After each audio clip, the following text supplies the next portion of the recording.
2013 में पहली बार सत्ता का स्वाद चखने वाली आम आदमी पार्टी को अपने जन्म के 13वें साल में सबसे बड़ी हार का सामना करना पड़ा है। दिल्ली में अब तक 4 विधानसभा चुनाव लड़ी आम आदमी पार्टी का यह सबसे खराब प्रदर्शन है।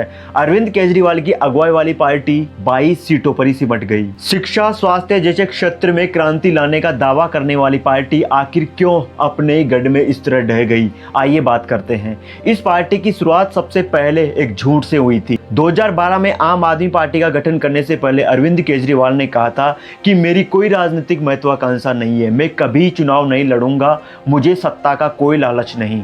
I will never fight elections in my life. जब उन्होंने ये कहा तो दिल्ली वालों के बीच केजरीवाल की दीवानगी बढ़ गई और दिल्ली कई दशकों के बाद ऐसा समाज सेवी देख रही थी जिसे सत्ता का कोई लालच नहीं था। लेकिन ये भ्रम ज्यादा दिनों तक नहीं टिक सका। केजरीवाल ने आखिरकार एक आम आदमी पार्टी नाम से पार्टी बना ली।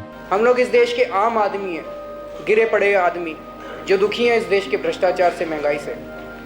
और आज इस देश के आम आदमियों ने, आम औरतों ने और आम बच्चों ने इस देश के मिलकर ये तय किया है कि वो इस देश के अंदर एक आम आदमी पार्टी का निर्माण करेंगे। दूसरा झूठ, अरविंद केजरीवाल ने अपने बच्चों की कसम खाकर कहा था कि ना वो बीजेपी का साथ लेंगे ना कांग्रेस की मदद, लेकिन बाद में उन्होंने अपने बच्चों की कसम भुला दी और कांग्रेस की मदद से अपनी सरकार बना ली।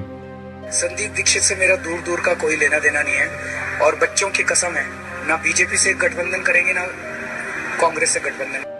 25 नवंबर 2013 को उन्होंने कसम खाई थी और 8 दिसंबर 2013 को अपनी कसम तोड़ दी थी जब विधानसभा चुनाव के नतीजे आए।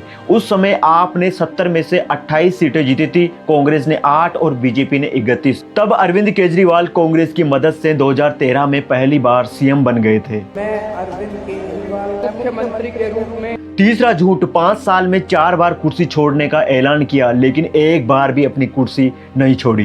इस्तीफा मैं अपने जूते की नोक पे लेके चलता हूँ, मेरे को कोई मुख्यमंत्री की कुर्सी का लालच नहीं है। चौथा झूठ, कभी झोपड़पट्टी में रहकर इन्होंने आम आदमी की छवि बनाई थी और कहा था कि वे हमेशा इसी तरह आम आदमी बने रहेंगे, लेकिन 2020 के आते आते उनकी झोपड़पट्टी शीश महल में बदल गई।